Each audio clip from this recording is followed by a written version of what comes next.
ఇప్పటికీ కూడా నేను చేసే పనుల వల్ల నీలో నువ్వు బాధపడుతున్నావే తప్ప నీ హక్కుని బలవంతంగానైనా సొంతం చేసుకోవాలన్న ఆలోచన నీ మనసులోకి రానివ్వడం లేదు. నా కోసం 2 సంవత్సరాలు ఓపిక పట్టావు కదా, జస్ట్ ఇంకొంతకాలం వెయిట్ చేయి. నా తప్పులన్నీ సరిదిద్దుకుని నువ్వు కోరుకున్న నీ కైలాష్లా నీ జీవితంలోకి వస్తాను అనుకుంటూ కొన్ని నిమిషాల పాటు చాందిని వైపే ప్రేమగా చూస్తూ నిలబడి, అంతలోనే ఆమె ఏమీ తినకుండా పడుకుందన్న విషయం గుర్తొచ్చి, చాందిని లే అంటూ ఆమె భుజం తట్టి లేపాడు. పడుకునేటప్పుడు ఏం ఆలోచిస్తూ నిద్రపోయిందో కాని అతని స్పర్శ తగలగానే ఉలిక్కిపడి లేచి కూర్చుంది చాందిని. తను ఎదురుగా ఉన్న కైలాష్ని చూసి, కైలాష్ నువ్వేంటిక్కడ? నువ్వింకా పడుకోలేదేంటి? ఏమైనా కావాలా అంటూ కంగారుగా అడిగింది చాందిని. కంగారు పడుకు చాందిని, ఏం కాలేదులే కాని నువ్వేం తినలేదుగా, కాస్త పాలు తాగి పడుకో అన్నాడు కైలాష్. అతను తన కోసం అలా కేర్ చూపించడం అస్సలు నమ్మలేకపోయింది చాందిని. అతని చేతుల్లో ఉన్న గ్లాస్ చూడగానే మళ్లీ ఆమె కళ్లల్లో నీళ్లు గిర్రున తిరిగాయి. వద్దు కైలాష్, ఆకలిగా లేదు అని బలవంతంగా అబద్ధం చెప్పింది చాందిని. ఆకలిగా ఉన్నా లేకపోయినా ఇప్పుడు మనం ఉన్న పరిస్థితుల్లో మనం అనుకున్నవి అనుకున్న సమయంలో పూర్తి చేసుకోవాలంటే ఖచ్చితంగా తగిన శక్తి కావాలి చాందిని. అంతేకాని ఇలా తిండి తిప్పులు మానేస్తే మనలో మనం కృంగిపోతాం అంటూ బలవంతంగా ఆ గ్లాస్ని ఆమె నోటికి అందించాడు కైలాష్. నేను తాగుతానిటివ్వు అంటూ గ్లాస్ చేతిలోకి తీసుకుని 2 సార్లు సిప్ చేసి తర్వాత కైలాష్ వైపు చూస్తూ, కైలాష్ నేను నిన్నొకటి అడగాలి, చేస్తావా అని నిదానంగా అడిగింది చాందిని. ఏంటి అని అడుగుతూ ఆమె పక్కన కూర్చున్నాడు కైలాష్. మనం విడాకులు తీసుకుందాం కైలాష్ అంటూ 1000 టన్నుల బరువున్న సమ్మెట లాంటి మాటను అతని గుండెల మీదకు విసిరింది చాందిని. ఆ మాటకు కైలాష్ మనసు చిన్నగా మూలిగింది తప్ప అతని నోటి వెంట ఎలాంటి సమాధానం రాలేదు. అతని సమాధానం కోసం ఎదురు చూస్తూనే పాలు తాగడం కంప్లీట్ చేసిన చాందిని చేపట్టుకుని, నేను పొద్దుటి నుండి ఏమీ తినలేదు చాందిని, చాలా ఆకలిగా ఉంది అని జాలిగా అడిగాడు కైలాష్. 2 నిమిషాల ముందు చాందిని అతన్ని ఏమడిగింది అన్న విషయం కూడా మర్చిపోయి అతను ఆకలి అనగానే అతని వైపు ప్రేమగా చూస్తూ, అయ్యో ఆకలిగా ఉందా, నేనిప్పుడే నీకోసం ఏదైనా ఫుడ్ తీసుకొస్తాను, నువ్వు ఫ్రెష్ అప్ అయ్యిరా అని కంగారుగా వంటగదిలోకి పరిగెత్తింది చాందిని. పిచ్చిదానా, నా మీద ఇంత ప్రేమ పెట్టుకుని నాకు దూరమే నువ్వు బ్రతకగలవా? అసలు నువ్వు నా పక్కన లేకపోతే భయంకరమైన రాక్షస శక్తులతో నేను పోరాడగలిగేవాణ్ణా? నా బలహీనత మహి మీదున్న ప్రేమైతే నా బలం నువ్వని తెలుసుకోవడానికి నాకింతకాలం పట్టింది అని అనుకుంటూ చాందిని విడాకుల గురించి అడిగిన విషయం మరోసారి గుర్తు తెచ్చుకుని నిదానంగా బాత్రూంలోకి వెళ్లాడు కైలాష్. ఇదిలా ఉండగా లాకెట్లో నుండి బంధ విముక్తి పొందిన భైరవి త్రిశూలపురం గ్రామంలోని వీధులన్నిటిలో యథేచ్ఛగా తిరుగుతూ ఆ రాత్రి తన చేతుల్లో బలవడానికి ఒంటరిగా ఎవరైనా దొరుకుతారేమోనని వెతుకుతుంది. ఒక ఇంటి దగ్గర మర్నాటి సాయంత్రం జరగబోయే పెళ్లి కోసం సిద్ధం చేసుకున్న కళ్యాణ మంటపం అలంకరణని చూసి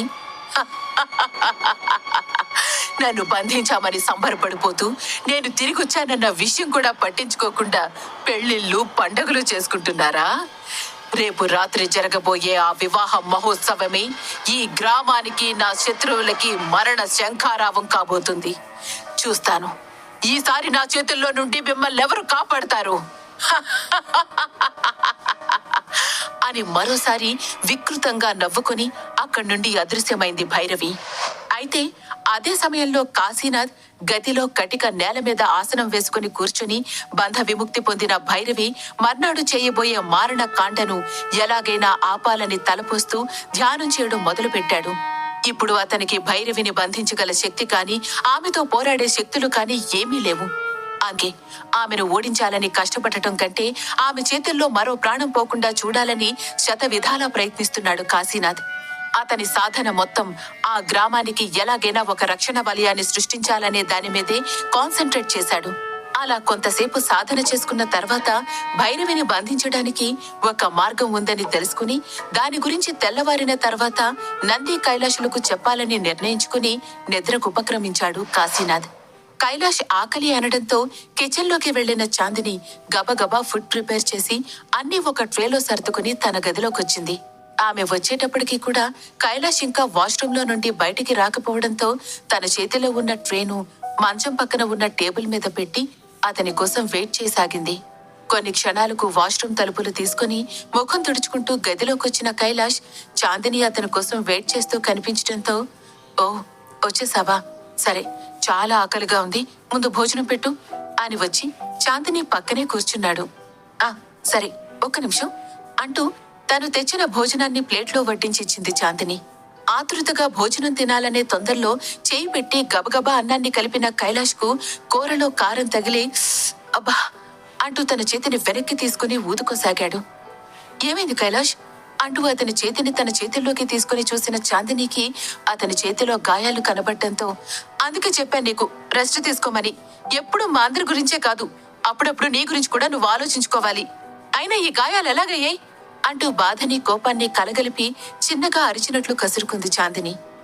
చిన్న చిన్న దెబ్బలేలే, తొందరలోనే తగ్గిపోతాయి.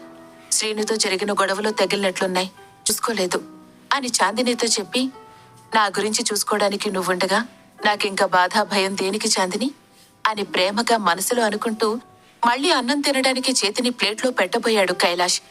వెంటనే చాందిని కైలాష్ చేతిని జాగ్రత్తగా పట్టుకుని వేరొక బౌల్లో ఆ చేతిని కడిగి అతని చేతిలో ఉన్న ప్లేట్ని తన చేతుల్లోకి తీసుకుని అన్నం కలిపి అతనికి భోజనం తినిపించసాగింది. ఆమె అలా తన హక్కుగా అతన్ని తిడుతూ మందలిస్తూ బుజ్జగిస్తూ భోజనం పెడుతుంటే కైలాష్ మనసులో ఏదో తెలియని సంతోషం చుట్టుముట్టింది. చాందిని భోజనం మొత్తాన్ని తినిపించి అతని చేతి గాయాన్ని శుభ్రం చేసి ఫస్ట్ ఎయిడ్ చేసి కట్టుకట్టి, సరే కైలాష్, ఇప్పటికే చాలా పొద్దుపోయింది, వెళ్ళి పడుకో, మళ్ళీ పొద్దున్నే లేవాలి.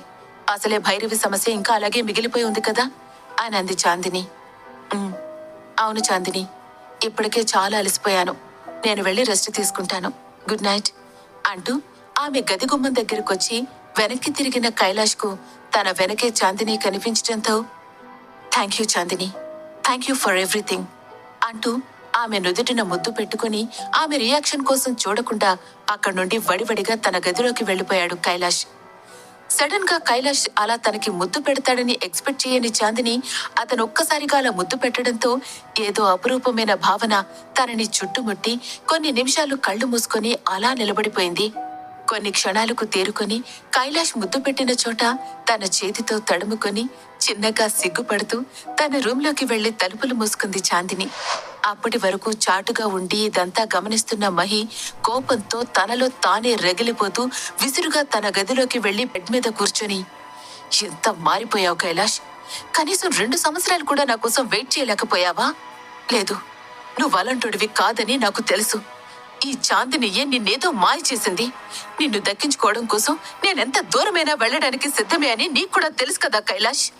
నేను ఇంటికొచ్చాను అంటే నేనేదో తప్పు ఒప్పుకున్నానని కాదు, ఎప్పటికీ చాందిని మీదున్న కోపం చల్లారదు అనుకుంటూ మంచం మీద పడుకొని అటూ ఇటూ దొర్లసాగింది మహి. మరోవైపు గదిలోకి వెళ్లి మంచం మీద పడుకున్న చాందినికి తనకు పదే పదే కైలాష్ ముద్దు పెట్టడమే గుర్తుకొస్తుంటే అప్పటి వరకు ఎంతో బాధతో నిండిపోయిన తన మనసు ప్రశాంతంగా ఎంతో హాయిగా అనిపించడంతో కళ్ళు మూసుకొని నెమ్మదిగా నిద్రలోకి జారుకుంది చాందిని. ఇలా కొందరు పగ ప్రతీకారాలతో ఇంకొందరు దుష్టులను ఆపడానికి రాత్రంతా రకరకాల పథకాలు రచిస్తుండగా ఎవరి ఆలోచనలకు ఎవరి కుట్రలకు సంబంధం లేకుండా ఆ సూర్య భగవానుడు కరెక్ట్ టైంకి తన డ్యూటీ ఎక్కేశాడు. ఆ రోజు మళ్లీ రాత్రయ్యేలోపు చాలా దారుణాలు జరగనున్నాయని ఆ ఊళ్ళో ఎవ్వరికీ తెలీదు. భైరవి సమస్యకి పరిష్కారం దొరకనుందా